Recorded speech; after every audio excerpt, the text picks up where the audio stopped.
Hi there, I'm David and welcome back to the Lockdown Kitchen. Today we're going to be talking about this, the humble potato, and we're going to do it 3 ways.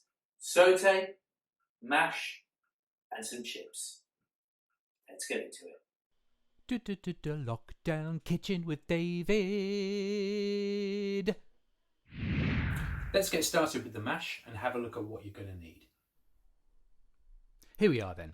Some quality potatoes. I'm going to use Maris Piper for this mash, but King Edward's or Desiree will do. Make sure you've got some nice quality potatoes, it will make a difference. We want a pot of double cream, some unsalted butter, and potatoes' best friend, common table salt. First thing we're going to do is peel the potatoes. I'm going to use one of these. Use any peeler you like. Cut your potatoes into regular square chunks. Not too big, otherwise they'll take forever to cook, and not too uneven, otherwise they won't cook evenly. About 1 centimetre is approximately the right size.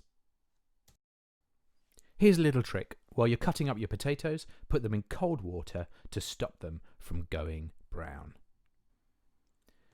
Once your potatoes are peeled, leave them in the cold water and give them a little wash just to get some of the starch out. You'll see that the water will go a little bit cloudy. Put a pan on the hob to boil. Add a little bit of salt to the pan just to give your potatoes a bit of extra flavour. Once the water starts to boil, add your potatoes carefully to the boiling water. Leave your potatoes to boil, grab yourself a fork and cook the potatoes until a fork slides in easily. They should be basically done at this stage. Once your potatoes are done, drain them in the sink in a colander and leave them over the top of the saucepan. You want to dry them out as much as possible.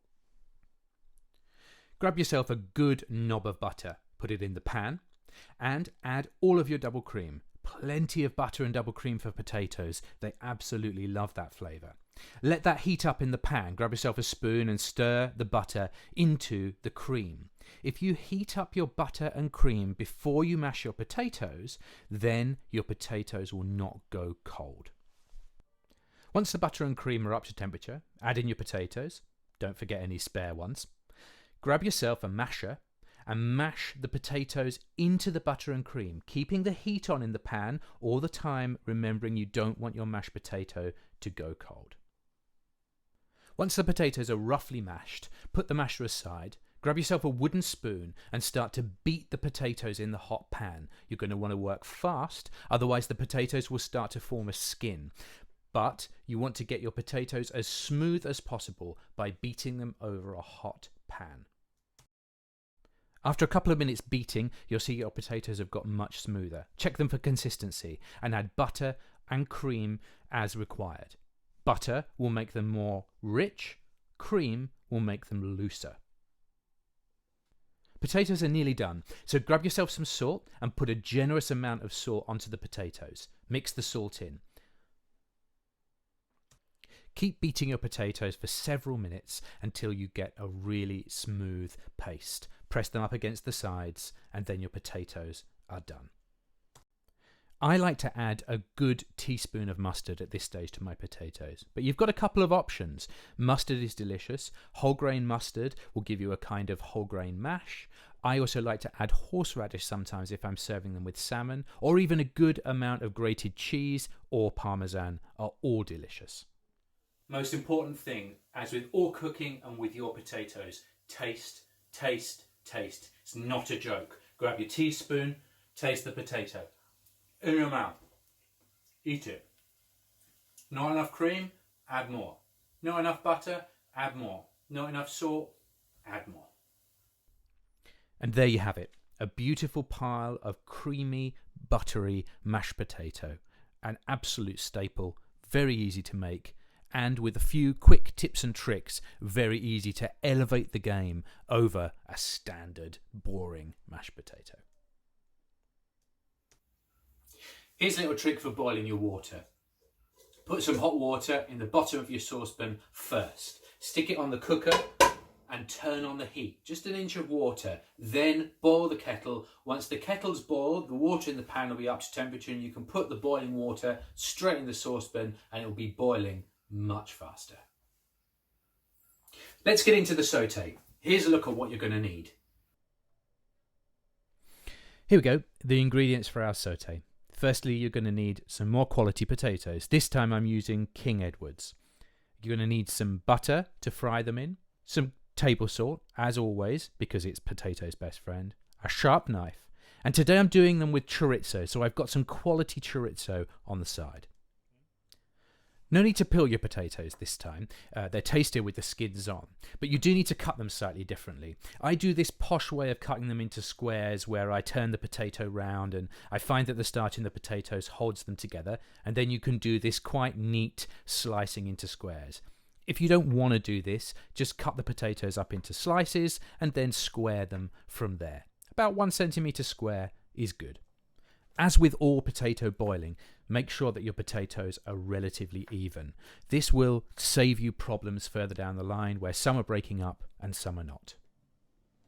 As before, pan of water, potatoes in, add some salt for flavour. I like to put sauté potatoes in a cold pan and then bring them to the boil slowly because they don't want to be cooked as much as mash.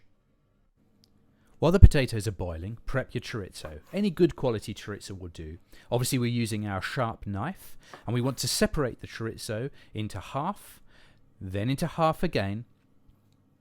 Obviously this will be much easier with a sharp knife than with one that's blunt. And then once we've separated it in half, half again, and we want to chop it into small cubes, slightly smaller than the cubes that you chopped your potato. Check your potatoes with a fork. They should be just done, just soft enough to eat. And as before, drain the potatoes and put them over the top of a hot pan to dry out. Now for the chorizo. Put your chorizo in a medium heat pan, about 3 or 4, assuming your hob goes from 1 to 6. No oil needed in the pan if you're using chorizo. You'll see why later. But if you're doing your potatoes without chorizo, add a bit of butter into the pan at this stage. Leave your chorizo to cook in the pan. You want them to get a little bit brown. That will help bring out the flavour. And you'll also see that after a certain amount of time, the chorizos start to release this lovely red oil. It's the perfect oil for cooking the potatoes. And when you start to see that, you know that it's time for your potatoes to go in. So grab your potatoes from the colander, add them into the pan. And what you want to do is get your potatoes coated in all of that fantastic chorizo oil. Wooden spoon, and very gently stir the potatoes. If they start to break up a bit, don't worry, because the broken up bits will just turn into a lovely crispy potato bits at the bottom of the pan. It's important to let your potatoes come into contact with the pan as much as possible. And I tend to toss them like this instead of stirring them too much with a spoon, just so you don't break them up too much. So leave them face down in the pan on each side so that they develop this nice crispy skin. It'll take a good 20 minutes to cook your potatoes until they're nice and crispy. Today I'm serving them with a little bit of my homemade marinara sauce, which is just tomatoes, peppers, garlic and lemon juice whizzed up in a food processor, stuck in a saucepan and then reduced over about half an hour until it's really rich. And I'm also going to serve them with some roasted cod loins. I've just put olive oil in the pan. I put some lemon slices on top, seasoned them with a bit of paprika, salt and pepper, and I'm going to roast them in an oven at 190 for about 15 minutes. And here's the finished dish. Sauté potatoes with fried chorizo, a little bit of tomato and pepper reduction served with a piece of lemon roasted cod. Very simple, very easy to do, looks absolutely delicious. Let's have a look at the chips. These are fancy triple cooked chips. Let's get into what you're going to need. So here we go. Again, sharp knife, some quality potatoes. I'm using King Edwards again. Some table salt, and whatever seasoning you're going to want to put on your chips at the end. I'm rolling with a little bit of pre-made Cajun seasoning here. For chips, we're going to cut the potatoes a little differently. I tend to cut big potatoes into 3 big slices and then lay the slice down and cut them into 3 lengths so you get that characteristic chip shape. No need to peel them unless you want to. They're much, much tastier with the skins on. I've chatted before about washing your potatoes to get the starch out. That's especially important with chips. Wash them over a cold tap with a colander, and you want to keep washing them very thoroughly until the water runs completely clear through the colander, not cloudy at all. Once your chips are thoroughly washed, add them to a warm pan, not boiling because you don't want to overcook the potatoes at this stage. A warm pan, then once the pan comes to the boil, your chips will probably be done enough.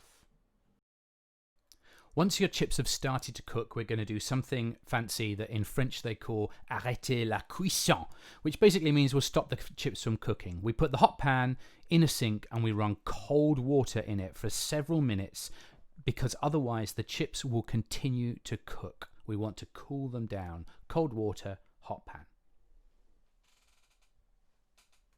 Now we're going to start to get faffy. The chips, once you've cooled them in the pan, you want to put them on a baking tray and they want to go in the fridge for at least half an hour, but preferably more like 1 hour. Once your chips have cooled in the fridge, you're going to want to give them their first fry.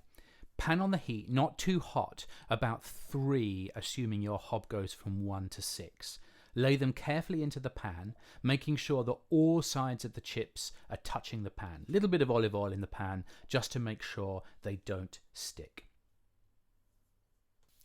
Fry your chips quite gently. You don't want to break them up too much. You can give them a very gentle toss like this, but always make sure they're in one layer on the pan. And what you want to do is fry them until they start to form a slight skin. Not brown, but just forming a slight skin on the potatoes. Once that's done, back they go on the baking sheet. And then back in the fridge, again for at least half an hour or 1 hour. Now this is the point where if you're cooking ahead you can be quite cunning. What you've basically got at this point is oven chips that you buy from a shop. So you can freeze them for several weeks in the fridge or keep them in the fridge until the next day at this point and then just finish them in the oven. Which means you don't have to do all this prep to produce really good chips for a dinner party or something like that. You can do most of the work the day before and then just cook them when the guests arrive. Once our chips have cooled for a second time, we're going to put a little bit of olive oil in a small pan, get a pastry brush and brush your chips with the olive oil quite carefully. I find this gives them a really even coating rather than just sort of pouring the olive oil over the top, which might tend to make your chips a bit greasy. So just brush olive oil all over the chips to give them a nice even coating. Before they go into the oven, season your chips. Remember, salt is chips' best friend, so give them plenty of salt. I'm also rolling with a bit of pre-made Cajun seasoning on the chips. And I'm also going to give it a little bit of this vegan bacon seasoning, which I ordered from Australia during lockdown. It's very tasty and I recommend it. Preheat your oven to 200 degrees C. You want your oven to be nice and hot at this stage. And when it's up to temperature, put the chips in and cook them for at least 15 to 20 minutes or until they're crisp. Once your chips are nice and crisp, take them out of the oven, give them a shake, make sure they're not stuck. And there you have it, some gorgeous triple cooked chips. You'll find lots of recipes that say you can just wedge potatoes, stick them in the oven with a bit of olive oil and expect to get a good result. Don't believe them, it's not true. Triple cooked chips absolutely work the best. Now usually you'll see this done with a deep fat fryer, but I like to do this in this way, just it's a bit healthier and not everyone has a deep fat fryer. And it will make chips that are crispy on the outside, gorgeous and fluffy in the middle. So there we are, some simple, easy potato techniques for you to adapt and use as you wish. Join me next time for some advanced potato techniques. See ya! Help us while we're unemployed.